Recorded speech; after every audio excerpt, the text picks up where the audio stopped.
Hey guys, I'm going to show you how to clear Reddit history. So open the Reddit app on your phone and make sure you're logged in into the correct account. Next, tap your profile in the bottom right corner. Now click the three-line menu in the top right. Then from here, scroll through the menu and select history. So this is where you can view the posts, communities, upvoted, downvoted, or hidden, and content you've recently visited. Now, if you'd like to clear this history, return to the main menu. Then from here, select the three line in the top right again. Then go to settings.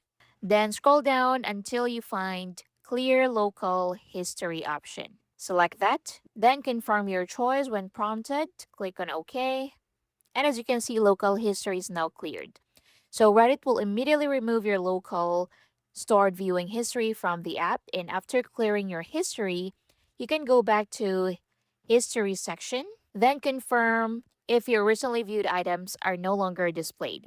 So this is a useful way to keep your activity private, especially if you share a device with others. So keep in mind that clear local history only removes browsing history stored on your device.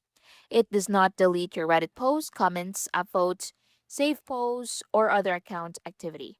If you want to remove those as well, you'll need to delete them separately from your profile. So, regularly clearing your Reddit history can help keep the app organized, improve privacy, and prevent previously viewed content from appearing in your recent activity list. And that's it. Please like and subscribe. Thank you for watching.